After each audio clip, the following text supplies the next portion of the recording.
네, 안녕하세요. 반갑습니다. 캡틴입니다. 자, 오늘은 시청자분들이 궁금해하시는 이제 고민이신 이 코인 상담 시간을 갖도록 하겠는데요. 그 중에서도 이제 룸 네트워크 요청이 상당히 많았던 관계로 오늘은 룸 네트워크에 대해서 간단하게 말씀을 드리도록 하겠습니다. 혹시나 걱정되시는 이 고민되시는 코인이 있으시다면 유튜브 영상 댓글창에 종목 이름과 평단가만 남겨주시기 바랍니다. 그러면 제가 다음 영상을 통해서 여러분들이 걱정되시는 이 코인들을 설명을 드리도록 하겠습니다. 자, 그러면 오늘 룸 네트워크를 말씀을 드릴 건데요. 먼저 룸 네트워크가 상장되어 있는 거래소 목록들을 쭉 보게 되면요. 업비트 거래량이 압도적으로 많습니다.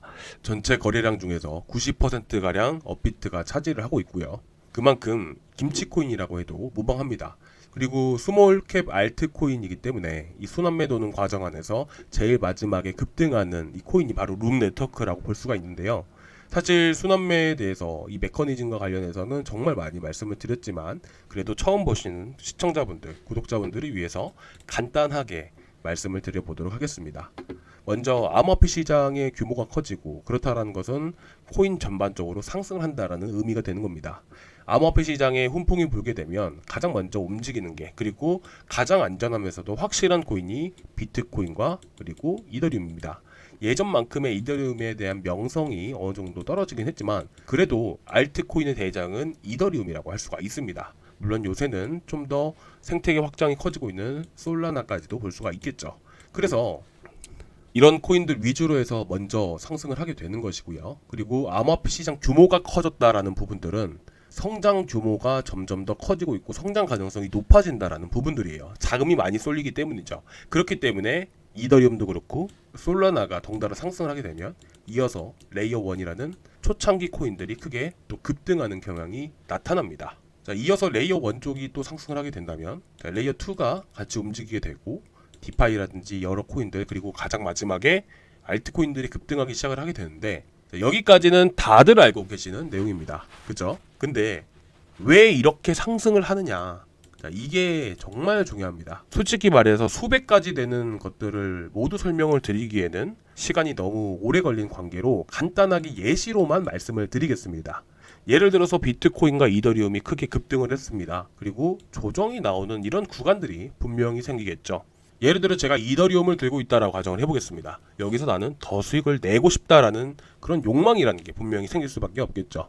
그러면 이더리움도 앞으로 더 올라갈 건데 이더리움을 매도를 하고 다른 걸로 갈아타야 되는 그런 상황이 만들어질 수밖에 없겠죠. 근데 이런 단점을 보완하고 만들어진 게 디파이라는 것들입니다. 내가 굳이 이더리움을 매도하지 않아도 다른 코인을 살 수 있는 그런 방법이라는 게 만들어지게 됩니다. 그게 바로 디파이고요. 자, 어떻게 하냐? 예를 들면 이더리움을 유니스왑을 가져갑니다. 유니스왑을 가져가게 되면 WETH라는 랩 상품을 우리가 수합을 해서 가져갈 수가 있습니다. 그러면 이걸 통해서 다른 알트코인들을 매수를 할 수가 있게 돼요. 자, 이 방법 외에도 이더리움을 에이브 플랫폼, 여러분들 에이브 코인 다 알고 계시죠? 에이브에 예치를 시키게 되면 AETH라는 상품을 우리가 받게 됩니다. 현실에서는 우리가 돈을 은행에다가 예치를 해놓으면 그게 끝이죠. 만기가 지나면 이자를 받습니다. 그게 끝입니다. 자, 그런데 코인은 다르다는 거죠. 에이브에 예치를 시켜놓으면 AETH라는 어떻게 보면 채권과 같은 것들을 우리가 받게 됩니다. 내가 이더리움을 여기다 예치를 시켜놨어 라는 하나의 증거가 되는 부분들이죠. 그런데 여기서 끝이 아니고 이걸 가지고 다른 것들을 할 수가 있습니다. 이더리움에 똑같은 효력을 지니고 있기 때문이에요. 예치해놓은 이더리움은 그대로 놔두면서 예치금을 또 받을 수가 있는 거고요. 그리고 예치금에 대한 이자를 우리가 받게 되면서 첫 번째죠. 자, 그리고 AETH를 가지고 우리가 랩으로 변경을 하게 되면 WAETH를 우리가 또 받게 됩니다. 자, 이걸 가지고 유니스왑에 들고 가게 되면 WETH라는 효력을 갖고 있기 때문에 이걸 가지고 또 매매가 가능하다는 거죠. 이해되시죠?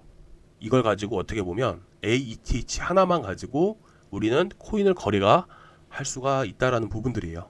그래서 비트코인도 마찬가지예요. WBTC가 있습니다. 이걸 가지고도 똑같이 매매가 가능하고요. 그렇기 때문에 고래들이 비트코인과 이더리움을 산다는 것은 알트코인이 상승할 가능성이 높다라는 부분들이에요. 언제? 이더리움과 비트코인이 쉬어갈 때. 자, 그래서 이런 메커니즘이 있고 뭐 수만 가지의 구조 중 하나를 말씀을 드린 겁니다. 그렇기 때문에 이런 스몰캡 알트코인들이 가장 마지막에 움직이는 경향이 강하다라는 부분들이죠. 자, 그러면 이 룸 네트워크는 현재 조정 구간이 있습니다. 그렇죠? 현재 조정 구간에 있고 비트와 이더가 조정하는 이 구간에서 알트 쪽으로 자금이 쏠린다면 현재라도 당장 급등할 수가 있습니다. 자, 하지만 반대로 비트코인으로만 현재 자금이 쏠리게 된다면 비트코인 도미넌스가 상승을 하겠죠. 비트코인 도미넌스가 하락을 해야 알트코인들이 전반적으로 상승 가능성이 높다라고 말씀을 드렸던 거 기억나시죠? 자, 비트코인 도미넌스가 상승한다는 것은 비트코인 쪽으로 자금이 쏠린다라는 얘기가 되는 것이고요. 자, 그렇게 되면 알트코인들은 오히려 안 올라갈 수도 있습니다. 그래서 우리는 토탈3를 계속해서 체크를 해봐야 되고 알트 도미넌스도 계속해서 체크를 해봐야 됩니다. 현재 비트코인이 조정 나오는 과정 안에서 알트들도 충분히 올라갈 수 있는 시기가 만들어지려면 시장 내에 비트코인이 아닌 알트코인으로 자금이 쏠려야 되기 때문이죠.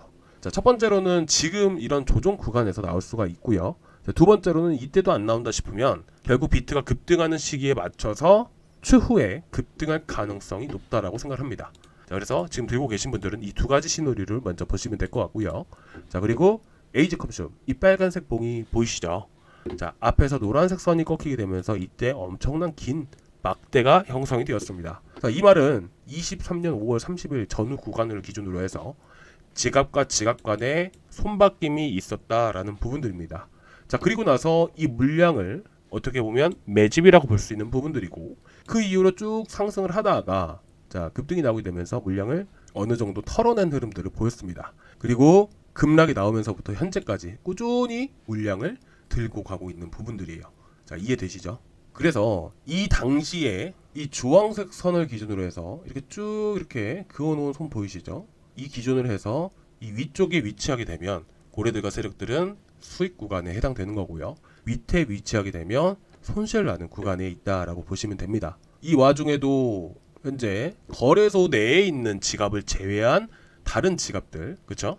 뭐 핫월렛 같은 경우에는 거래소 안에 있는 지갑이나 마찬가지입니다. 그러니까 이런 지갑들을 제외하고 개인 지갑으로 움직여졌던 이 고래들의 물량들이 이번 상승했을 때 쭉 빠지다가 다시 한 번 더 내려가기 시작을 하니까 좀 더 모아가고 있는 그런 시점이다라고 여러분들이 보시면 될 것 같습니다. 그리고 이전 패턴대로 고래들의 평단가 구간들만 위로 올라오게 된다면 여기서부터는 상승세가 꾸준히 나올 수 있는 시기다라고 여러분들이 보시면 될 것 같고요. 추가적으로 좀 더 체크를 해보게 되면 현재 룸 네트워크를 가장 많이 보유하고 있는 주포의 지갑입니다. 이전 24년 3, 4월 당시에 알트코인들이 크게 급등했던 건 여러분들이 잘 알고 계실 겁니다. 당시의 물량 입출금 기록들이고요. 그리고 현재입니다.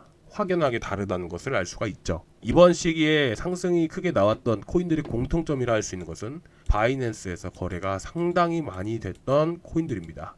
제가 8월 달에 시장 어느 정도 반등 나왔을 때 기억나시죠? 7, 8월 달, 9월 달 요때쯤에 제가 여러분들께 알트 추천드리면서 바이낸스에서 거래됐던 이런 코인들이 정말 급등하기 시작을 했습니다 라고 말씀을 드렸습니다. 뭐 그때는 알트들이 상승이 나왔지만 바닥에서 찔끔찔끔 나오는 수준이었고 뭐 알고랜드라든지 헤데라라든지 이런 것들이 바이낸스 쪽에서 거래가 상당히 많이 되긴 하는데 이런 코인들이 급등하는 상황들은 많이 나오지 않았습니다. 그러다가 이때부터 뭔가 수상 낌새를 느꼈었는데 이후로 이제 바이낸스에 상장되고 바이낸스 거래가 많이 활발하게 움직이는 이런 코인들이 정말 크게 급등이 나왔었습니다. 이번 상승 시기에 말이죠. 자, 그래서 그런지 이 김치 코인들은 크게 힘을 주지 못했던 상황이라고 저는 생각을 합니다. 뭐 환율 영향인 것인지 어떤 이유에서인지 시장 내에 어떻게 보면 트렌드를 갖고 있는 이런 코인들은 아니다 보니까 상대적으로 좀 약했다라고 저는 생각을 하고 있고요. 그래서 입출금 양에서부터 차이가 보인 상황이라고 저는 생각을 합니다. 하지만 여전히 마켓 메이커들은 관리를 해 나가고 있고 앞으로 알트장이 나온다면 충분히 급등할 수 있는 코인 중에 하나라고 저는 생각을 합니다. 그리고 좀 수상하게 여기서 여러 지갑들을 계속해서 체크를 해봤는데 일단은 현재 시점에서 봤을 때 룸 네트워크의 거래소 지갑이라고 보시면 되는데요. 물량이 크게 유입이 되고 나서부터 출금이 시작되기 시작을 하게 되면 바닥을 형성을 하고 상승한다는 것을 알 수가 있습니다. 이전에 8월 말 9월 달에도 마찬가지였고 이번에 10월 말 정도에 물량이 유입이 되게 되면서 마찬가지로 출금과 동시에 계속해서 상승하는 흐름들을 볼 수가 있었습니다. 뭐 아직까지는 시장이 조금 조정이 크게 나오는 바람에 아직까지 뭐 큰 물량들이 유입되고 있지는 않지만 그래도 현 위치에서 다시 한번 더 물량이 유입이 되기 시작하게 되면 조정을 마무리하고 다시 반등하는 흐름들을 우리가 볼 수 있지 않을까라는 생각이 들고요. 자, 이와 같은 코인으로 12코인 같은 경우에는 최근에 1인치도 마찬가지고요. 자, 오늘 그리고 어저께 새벽에 물량 이동이 조금씩 있었습니다. 그리고 12은 오늘 강하게 반등 나오는 것을 알 수가 있죠. 이 부분은 좀 더 이제 저희랑 같이 해보시면 아시겠지만 이건 제가 자료를 제가 텔레그램 방에다가 다시 한번 더 올려드릴 예정입니다. 일단은 너무 걱정하지 마시고요. 아직 시장 끝난 거 아닙니다. 그리고 아직까지는 급등할 만한 그런 시그널이 딱히 없기 때문에 좀 더 지켜봐야 될 것 같고요. 하지만 충분히 이 구조상으로 봤을 때 알트장이 오면 김치 코인들도 막판에 크게 급등할 가능성이 매우 높습니다. 그래서 여러분들이 너무 걱정하지 마시고 희망의 끈을 놓지 마시고 잘 지켜보셨으면 좋겠습니다.